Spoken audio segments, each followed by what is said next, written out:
Hello दोस्तों, कैसे हैं आप सब। स्वागत है आप सभी का कॉमिक वर्ल्ड 2.0 पर। तो चलिए दोस्तों, आज हम शुरू करने जा रहे हैं डायमंड कॉमिक्स में महाबली शाखा सीरीज़ की कॉमिक महाबली शाखा और भटकती आत्मा। महाबली शाखा और भटकती आत्मा। महाबली शाखा उस समय गहरी नींद में डूबा एक स्वप्न देख रहा था। महाबली शाखा, मेरे परिवार की सुन लो। महाबली, क्या मेरी अभिलाषा पूरी नहीं करोगे? आओ महाबली शाखा, आओ महाबली शाखा। बेचैनी में करवटें बदलने लगा था शाखा। महाबली शाखा, मैं भटक रहा हूँ, मुझे भटकने से मुक्ति दिलवाओ। मेरे परिवार को उसका हक दिलवाओ महाबली। मैं मुक्ति चाहता हूँ महाबली शाखा, मैं मुक्ति चाहता हूँ। बेचैनी में करवटें बदलते बदलते आकर उसकी आँख खुल गई। आज मैंने फिर वही सपना देखा। महाबली, ये जानने के लिए आपको बाकू वन में रहने वाले तांबी गुरु के पास जाना होगा। तांबी धर्म गुरु? उनका नाम तो सुना है मैंने। महाबली शाखा, धर्म गुरु तांबी बहुत ही सिद्ध पुरुष हैं। स्वप्न फल बताने में वे बहुत ही माहिर हैं। वे आपको स्वप्न में दिखाई देने वाले युवक के बारे में बता देंगे। सब कुछ? हाँ महाबली, उस युवक का पूरा इतिहास, भूगोल, धर्म गुरु तांबी आपको बताने की ताकत रखते हैं। ओह, तब तो मैं धर्म गुरु तांबी के पास आज ही जाऊंगा। शाखा ने अपने घोड़े पर जीन कसी। चल चेतक, मुझे बाकू वन में धर्म गुरु तांबी के पास ले चल। चेतक चल दी अपनी मंजिल की ओर। चल दिया था वह वन की ओर। तकड़ तकड़ तकड़, एक दुर्गम नदी पार की राह में उसने। शाबाश चेतक, ये तेरी परीक्षा की घड़ी है। लंबा सफ़र तय करने के बाद आखिर चेतक ने बाकू वन में प्रवेश किया। आहा, बाकू वन में कितना मनोरम दृश्य है। उसे एक आश्रम नज़र आया वन में। शायद यही तांबी धर्मगुरु का आश्रम है। चलकर देखता हूँ। जा पहुँचा वह उस आश्रम में। कितनी शांति है इस आश्रम में। चेतक को उसने आश्रम के बाहर ही छोड़ दिया था। आश्रम में पहुंचने पर, आओ महाबली शाखा आओ, आश्रम में तुम्हारा स्वागत है। आप? मैं वही हूँ महाबली शाखा, जिससे मिलने तुम कोसिमा से इतनी दूर आए हो। ओह, धर्मगुरु तांबी आप ही हैं? शाखा ने उन्हें प्रणाम किया। आयुष्मान भव, आओ बैठो। ऋषि तांबी के सम्मुख बैठ गया था शाखा। महाबली, अपने द्वारा देखे स्वप्न फल को जानने आए हो ना तुम? ओह धर्मगुरु, आप तो सब कुछ जानते हैं।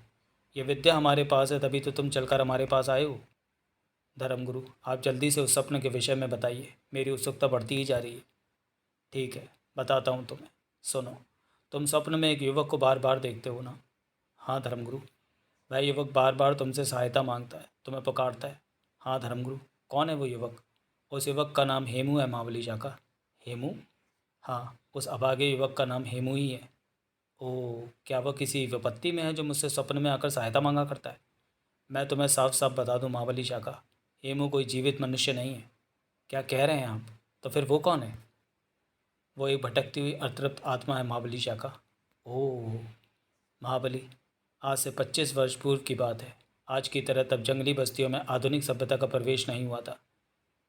बंजर बजर बस्ती तब भी कोसिमा राज्य के अधीन थी, और आज भी है। आज से 25 वर्ष पूर्व हेमू उसी बर्जर बस्ती में अपने बूढ़े माता पिता, पत्नी और 1 वर्षीय पुत्र केमू के साथ रहता था। क्या? हाँ महाबली, आज बर्जर बस्ती का मुखिया पुरुष बना करता है, लेकिन तब बर्जर बस्ती की मुखिया महिला बना करती थी, वह भी बूढ़ी व अनुभवी बुढ़िया। पुरुषों की अपेक्षा तब बर्जर बस्ती में महिलाओं को ज़्यादा अधिकार प्राप्त थे। अज्ञानता, अशिक्षा व अंधविश्वास के घोर अंधकार में जी रहे थे उस समय बर्जर बस्ती के लोग। ऐसे ही समय में एक साधारण से दर्पण ने बेकसूर अनपढ़ हेमू के जीवन में हलचल मचा कर रख दी थी। वह कैसे? वही बताने जा रहा हूँ महाबली। हेमू हाथ का बहुत ही अच्छा हस्तकार था। काठ के खिलौने, मूर्तियाँ बनाने में वो माहिर था। उसके बने काठ के खिलौनों को जो देखता, वो देखते ही जाया करता था। हेमू उन खिलौनों को नाव में भरकर आसपास व दूर के नगरों में बेचने जाया करता था। इससे उसे आमदनी होती, उसी से वो अपने छोटे परिवार का पालन पोषण किया करता था। अपने छोटे से परिवार के साथ वह हंसी खुशी दिन बिता रहा था। ऐसा ही एक व्यापारिक यात्रा पर निकला था एक दिन हेमू। सोच रहा था वह, इस बार मैं खूब पैसा कमाकर घर वापस लौटूंगा। सुरतिया को खूब सारे गहने, कपड़े लत्ते खरीद ले जाऊंगा। उसकी शिकायत दूर कर दूंगा इस बार मैं। याद आ रहा था उसे सुरतिया का उलाहना। केमू के बापू, तुम आज तक एक बार भी मेरे लिए नया कपड़ा लत्ता और गहने नहीं लाए हो। इतनी कंजूसी अच्छी नहीं। मुस्कुरा उठा था हेमू। सुरतिया, इस बार तेरा ये उलाहना भी दूर कर दूंगा मैं। इन्हीं ख्यालों में गुम था वो, तभी धड़ाक ओह! अरे! एक दूसरी नाव की बड़ी ही ज़ोरदार टक्कर उसकी नाव को लगी। हेमू उछलकर दूसरी नाव में जा गिरा। नाव में गिरते ही बेहोश हो गया था वो। ये तो बेहोश हो गया। कैसा बांका सजीला नौजवान है ये। मुझे अपने लिए ऐसे ही सुदर्शन पुरुष की तलाश थी। जब उसे होश आया तो स्वयं को एक महल में पाया। ओह! ये मैं कहाँ हूँ? तभी होश आ गया तुम्हें युवक। हड़बड़ाकर उठकर बैठ गया था हेमू। आप?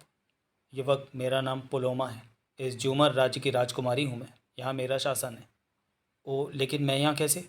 नदी में मेरी नाव से तुम्हारी नाव की टक्कर हो गई थी। तब तुम उछलकर मेरी नाव में आ गिरे थे और गिरते ही बेहोश हो गए थे। तब मैं तुम्हें अपने साथ यहाँ ले आई थी। ओह! मेरी नाव, उसका सामान? सामान के साथ तुम्हारी नाव नदी में डूब गई थी युवक। ओह! मैं तो लुट गया। मेरी सारी मेहनत नदी की भेंट चढ़ गई। आखिर तुम्हारी नाव में क्या सामान था युवक जो उसके लिए तुम इतने व्यथित हो रहे हो? उस नाव में मेरे बनाए हुए काठ के खिलौने थे राजकुमारी पुलोमा। तुम काठ के खिलौने बनाने वाले हो? हाँ राजकुमारी।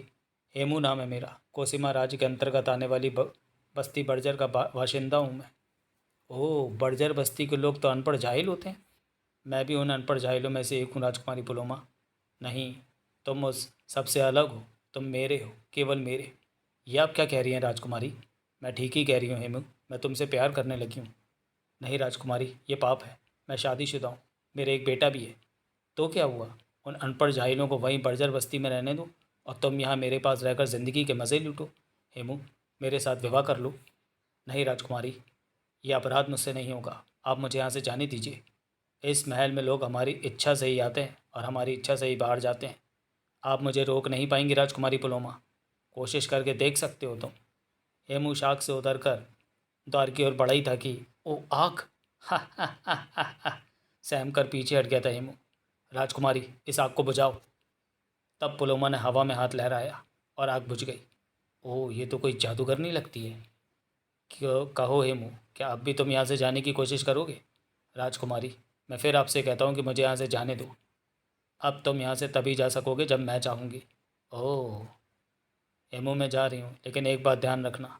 भूल कर भी इस कक्ष से बाहर निकलने की कोशिश नहीं करना। यदि तुमने ऐसा किया तो तुम जीवित नहीं बचोगे। हाँ, तुम मन में जिस वस्तु की भी इच्छा करोगे तुरंत तुम्हें प्राप्त हो जाएगी। इस कक्ष से अब तुम तभी बाहर निकलोगे जब तुम मेरे साथ विवाह करने को सहमत हो जाओगे। ये कहकर पुलोमा कक्ष से बाहर निकल गई। उसके जाने के बाद ये मैं किस संकट में आ फंसा। क्या मैं अब कभी भी इस जादूगरनी की कैद से नहीं निकल पाऊंगा? बहुत भूख लगाई है। काश इस वक्त मुझे खाना मिल पाता। तत्काल ही, ओह! मैंने मन में खाने की इच्छा प्रकट की और खाना आ गया। तो जादूगरनी पुलोमा ठीक ही कह रही थी। भूख रोक ही नहीं गई उससे। ये सब देख रही थी पुलोमा। हेमू, मुझे पूरा विश्वास है कि एक न एक दिन मेरे सामने हथियार डाल ही देगा। तब मैं खूब ठाठ से तेरे साथ विवाह करूंगी। पुलोमा की कैद में हेमू को कई दिन बीत गए। कहो हेमू, विचार बदला कि नहीं? पुलोमा, मुझ पर इतना अत्याचार न करो। वहाँ बस्ती में मेरे परिवार वाले मेरे लौटने की राह देख रहे होंगे। मुझे जाने दो यहाँ से। फिर वही बेसुरा राग। क्रोध में पांव पटकती पुलोमा वहाँ से चली गई। इधर बर्जर बस्ती में बिंदा, हेमू इस बार वापस नहीं लौटा है। इतने दिनों से पहले कभी उसने लौटने में इतने दिन नहीं लगाए। हाँ, मुझे भी इस बार चिंता हो रही है हेमू के बापू। सुरतिया थी वो। खाना तैयार है, दोनों को खाना ले आऊँ? सुरतिया, क्या बताएं, हेमू की चिंता में हमारी तो भूख ही उड़ गई है। चिंता करने से क्या होगा अम्मा, वे लौट आएंगे। कुल देवता करे ऐसा ही हो। इधर पुलोमा हेमू के रोज़ रोज़ के इनकार से झुंझला उठी थी। हेमू के विषय में मुझे मरकज़ गुरु से सलाह लेनी चाहिए। उसने उसी समय मरकज़ गुरु का आह्वान किया। मरकज़ गुरु प्रकट हो, मरकज़ गुरु प्रकट हो। तुम्हारी परम प्रिय शिष्या तुम्हें बुला रही है। मरकज़ गुरु प्रकट हो। तत्काल ही चारों ओर धुआं ही धुआं फैल गया। जब धुआं छटा, प्रणाम मरकज़ गुरु। कहो पुलोमा, मुझे कैसे याद किया? मरकज़ गुरु, मुझे मेरे सपनों का राजकुमार मिल गया है। कहाँ है वह, हमें दिखाओ। पुलोमा ने तब ग्लोब पर हाथ घुमाया। तत्काल ही ग्लोब पर हेमू का चित्र उभर आया। यही है मेरे सपनों का राजकुमार मरकज़ गुरु। हम तुम्हारी पसंद की दाद देते हैं पुलोमा। युवक वाकई सुदर्शन पुरुष है, लेकिन एक अड़चन है मरकज़ गुरु। वह क्या? इस युवक का नाम हेमू है। कोसीमा राज्य के अधीन बस्ती बर्जर का बाशिंदा है। तो क्या हुआ? असली परेशानी तो यह है कि हेमू पहले से ही विवाहित है। ओह, ये तो परेशानी वाली बात हो गई। पुलोमा, तुम जादू संसार की बेताज सम्राज्ञी हो और हमारे जादू शास्त्र के अनुसार जादुई संसार की सम्राज्ञी किसी विवाहित पुरुष के साथ विवाह नहीं कर सकती है। हाँ, यदि हेमू को उसकी पत्नी से तलाक हो जाए तो बात बन सकती है। तब हेमू को उसकी बस्ती से हमेशा हमेशा के लिए अलग कर दिया जाए तो बात बन सकती है। मैं जबरन हेमू की पत्नी को इस काम के लिए तैयार कर लूँगी। मरकज़ गुरु, नहीं पुलोमा, जादू शास्त्र के अनुसार ये भी वर्जित है। अगर ज़ोर ज़बरदस्ती से ये तलाक हुआ तो भी हेमू के साथ तुम्हारा विवाह वैध नहीं माना जाएगा। ऐसी सूरत में तुम जादूगरी की सम्राज्ञी पद से च्युत कर दी जाओगी। ओह, तब मैं क्या करूं मरकज़ गुरु?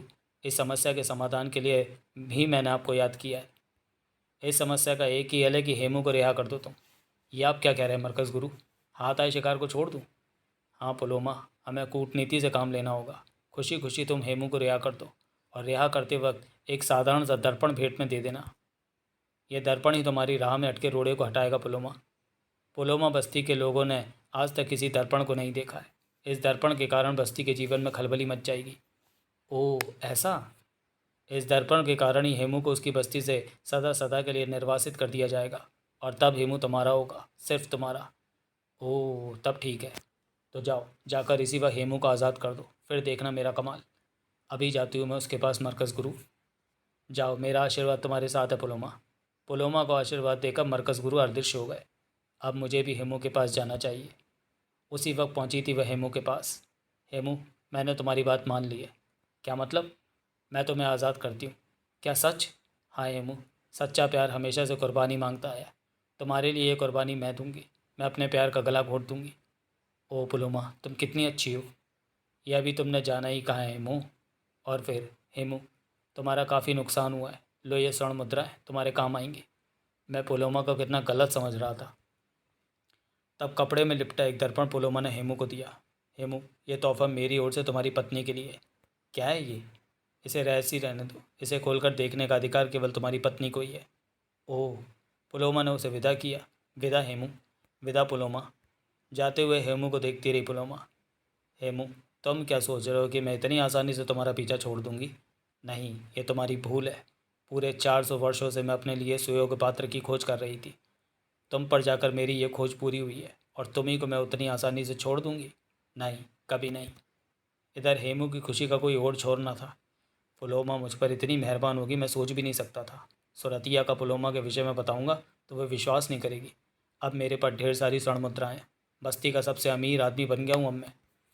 कई दिन की यात्रा के पश्चात जब उसकी नाव तट पर लगी। हेमू, तुम लौट आए? हाँ भीमा।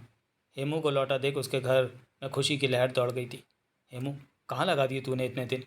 बापू, तुम ठीक तो हो? अम्मा, कैसी हो तुम? तेरी ओर से बहुत ही परेशान थी मैं हेमू। अब मेरी चिंता दूर हुई। और मेरा केमू? सुरतिया, मैं अभी आता हूँ। कहाँ जा रहे हो? बहुत दिनों बाद लौटा हूँ, ज़रा अपनी बस्ती के यार दोस्तों से मिल जाऊँ। ज़रा जल्दी लौटना हेमू के जाने के बाद। ये क्या चीज़ लाए हैं हेमू के बापू, ज़रा देखूँ तो।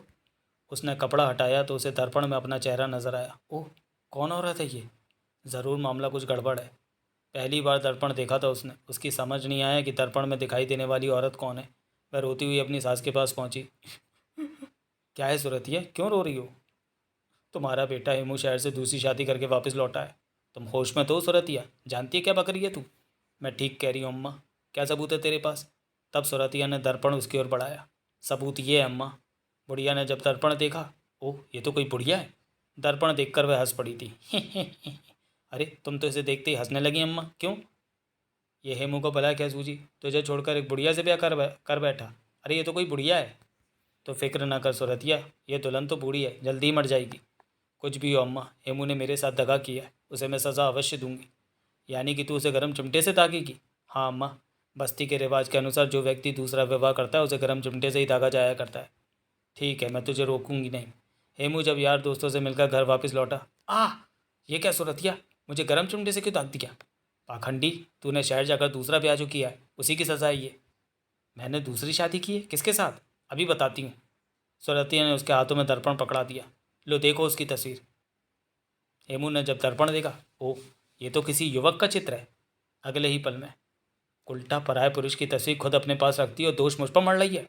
मेरी गैर मौजूदगी में ये किसी गैर मत का चित्र सीने से लगाए बैठी थी तू? बोल। यह देखकर पुलोमा बहुत खुश थी। मैं तुझे इसी समय तलाक देता हूँ सूरतिया। सब कुछ मेरी मर्जी के अनुसार हो रहा है। मैं भी तुझे तलाक देती हूँ हेमू। जा अपनी उसी बूढ़ी दुल्हन के पास। जाता हूँ, मैं तुझ पर अब थूकूंगा भी नहीं। जा जा, तुझे रोकते ही कौन है। आ हेमू आ, तेरी पुलोमा तेरी प्रतीक्षा कर रही है। हेमू क्रोध में कांपता हुआ नदी के तट पर जा पहुंचा। मेरे जीवित होते हुए मेरी पत्नी किसी पर पुरुष की तस्वीर अपने पास रखती है, धिक्कार है। हेमू, तुझे मेरे अब तुझ पर, तेरे जीने पर। और नदी में कूद गया था हेमू। यह देखकर पुलोमा हक्की बक्की रह गई थी। हेमू, तूने अपनी जान दे दी, तूने ये क्या किया हेमू। इस तरह हेमू अकाल मृत्यु को प्राप्त हुआ। महाबली शाका, ओह हेमू के साथ ये तो बहुत बुरा हुआ। तब से हेमू कोममंडल में प्रेत योनि में भटक रहा है महाबली। वह अनंत काल तक प्रेत योनि में भटकता रहता, आ तक न बढ़ता। पर 25 वर्ष बाद जब उसके युवा बेटे पर जब पुलोमा ने बुरी दृष्टि डाली तो हेमू की आत्मा से चुप न रहा गया। वह बार बार तुम्हारे स्वप्न में आकर विनती करती है कि तुम उसके परिवार को बचा लो, उसे मुक्ति दिला दो। धर्मगुरु, अभी अभी आपने बताया कि पुलोमा ने हेमू के युवा बेटे केमू पर बुरी दृष्टि डाली है। क्या पुलोमा अभी तक जीवित है? क्या वो बूढ़ी नहीं हुई है? महाबली, शायद तुम भूल रहे हो कि पुलोमा एक जादूगरनी है। अपने जादू के बल पर जब तक चाहेगी युवा बनी रहेगी। वैसे उसकी उम्र करीब 500 वर्ष की रही होगी। 500 वर्ष? हाँ महाबली।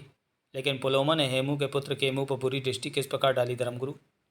उसी प्रकार जिस प्रकार 25 वर्ष पर पुलोमा ने हेमू पर बुरी दृष्टि डाली थी। ओह, तो क्या वह सफल हुई? हाँ महाबली, इस बार वह सफल हो चुकी है। केमू पर उसके रूप का जादू चल चुका है। इस समय वह पुलोमा के महल में उसका मेहमान बना हुआ है। ओह शाका, आज से 10वें दिन पुलोमा केमू के साथ विवाह करने वाली है। ये तो ठीक नहीं होगा धर्मगुरु। इस विवाह को रुकवाने के लिए ही तो हेमू की आत्मा तुम्हारे स्वप्न में बार बार आती थी शाका। क्या तुम केमू को पुलोमा के जाल से छुड़ाने को तैयार हो शाका? धर्मगुरु, शाका का जन्म ही दुखी लोगों की मदद करने के लिए हुआ है। मैं पुलोमा के महल में जाऊंगा और उसका अस्तित्व मिटाकर केमू को वापस उसकी बस्ती में लाऊंगा। मुझे आशीर्वाद दो धर्मगुरु। मेरा आशीर्वाद तुम्हारे साथ रहेगा शाका। तो ये मणिमाला लो। जैसे ही तुम पुलोमा के गले में यह मणिमाला डालने में सफल हो जाओगे, पुलोमा तुरंत ही मृत्यु को प्राप्त हो जाएगी। साथ ही उसके जादुई संसार का अस्तित्व भी समाप्त हो जाएगा। शाका चल पड़ा अपने मिशन पर। इस दृश्य को अपने जादुई ग्लोब पर देख रही थी पुलोमा। तो इस बार शाका से टक्कर होगी मेरी। कोई बात नहीं है, शाका मेरे सामने क्या हंसती है, मैं उसे धूल चटा कर रहूँगी। उसने हवा में हाथ लहराया। जहरी, प्रकट हो। तुरंत एक साथ प्रकट हुआ। जहरी, शाका मेरे महल की ओर आ रहा है, जाकर उसे डस ले। जहरी उड़ चला वहाँ से। जहरी के विष से आज तक कोई जीवित नहीं बचा है, शाका भी नहीं बचेगा। इसी समय केमू आ गया था वहाँ। पुलोमा मेरी जान, मुझसे दूर ना जाया करो तुम। ओह केमू, तुम मुझसे कितना प्यार करते हो। आ जाओ पुलोमा, मेरी बाहों में आ जाओ। पुलोमा ने केमू की वह इच्छा पूरी कर दी। इधर, ओह उड़ने वाला सर्प इधर ही आ रहा है। जैसे ही जहरी शाका के पास पहुंचा, फुस फुस, और फिर शाबाश मेरे शेर। शुरू हो गई उन दोनों की खूनी लड़ाई। शीघ्र ही जहरी को मार दिया था उसने। शाका पुनः बढ़ चला आगे। ज़रूर ये पुलोमा का भेजा हुआ सर्प होगा। इधर दूसरी ओर, केमू, वह दिन कितना खूबसूरत होगा जब मेरा तुम्हारा विवाह होगा। मैं बड़ी बेताबी के साथ उस दिन की प्रतीक्षा कर रहा हूँ पुलोमा। यही वह समय था जब शाका वहाँ पहुँचा था। महाबली शाका, तुम जिंदा हो? क्या मैं तुम्हें जिंदा नहीं दिखाई दे रहा पुलोमा? लेकिन जहरी, उसका क्या हुआ? वह रण क्षेत्र में वीरगति को प्राप्त हुआ पुलोमा। जहरी मारा गया? हाँ पुलोमा, और अब तुम्हारी बारी है मरने की। तू मुझे क्या खाक मारेगा जंगली शाका? पुलोमा ने एक चक्र शाका की ओर फेंका। इस मृत्यु चक्र से नहीं बचेगा तू शाका। शाका ने गजब की फुर्ती दिखाई। चक्र दीवार में जा घुसा। अब शाका ने पुलोमा को कोई मौका न देते हुए उस पर जंप लगा दी। पुलोमा ने भी बला की फुर्ती भरी थी। धड़ाक, जा पड़ा था शाका दूर। उफ, पुलोमा के शरीर में तो मर्दों जैसी ताकत भरी हुई है। पुलोमा आ पहुंची थी दौड़कर शाका के समीप। मैं तुझे छोड़ूंगी नहीं, मैं तेरा खून पी जाऊंगा जंगली। जैसे ही वह शाका के नज़दीक आई, शाका ने मणिमाला उसके गले में डाल दी। मणिमाला का ही प्रभाव था ये। मैं जली, मैं मरी, शाका मुझे बचाओ। पुलोमा, प्यारी पुलोमा। पुलोमा, तेरे लिए यही उचित सजा है। पल भर में ही जलकर राख हो गई थी पुलोमा। पुलोमा, मेरी पुलोमा। पुलोमा के साथ ही उसका जादुई महल भी समाप्त हो गया था। पुलोमा, मेरी पुलोमा। पुलोमा, मेरी पुलोमा, कहाँ गई तुम? उठो केमू, पुलोमा का मायावी संसार खत्म हुआ। चलो अब बर्जर बस्ती जो तुम्हें पुकार रही है। क्या पुलोमा मर गई? हाँ केमू, वह एक छलावा थी, तुम्हें छलना चाहती थी वह। तब केमू शाका के साथ लौट पड़ा वापस। बर्जर बस्ती में लौटने पर केमू, कहाँ चला गया था तू? तभी, महाबली शाका, आप यहाँ? सुरतिया लेट गई थी शाका के पैरों में। हमारे धन्य भाग जो हमारे देवता हमारी बस्ती में पधारे। उठो सुरतिया उठो, मैं तुम्हें कुछ बताने आया हूँ। और फिर, सुरतिया, तुम्हारा पति हेमू निर्दोष था। हाँ महाबली, ये बात बहुत बाद में मेरी समझ में आई थी। पता नहीं अब वे कहाँ होंगे। हेमू ने तो 25 वर्ष पूर्व ही आत्महत्या कर ली थी सुरतिया। क्या? हाँ सुरतिया, हेमू की अतृप्त आत्मा तब से इधर उधर भटक रही है। केमू से हेमू का पिंडदान कराना, तभी उसकी आत्मा को शांति मिलेगी। केमू ने हेमू का पिंडदान किया उसी रात। महाबली, मैं आपका बहुत आभारी हूँ। अब मैं प्रेत योनि से छूट गया हूँ और ये सब आपकी कृपा से हुआ है महाबली। मेरे परिवार पर सदैव कृपा रखना। शाका से यह कहकर हेमू अदृश्य हो गया था। समाप्त। तो चलिए दोस्तों, महाबली शाका की ये कॉमिक्स हम यहीं समाप्त करते हैं और मिलते हैं महाबली शाका की किसी अगली कॉमिक्स में अगले वीडियो में। तब तक के लिए धन्यवाद।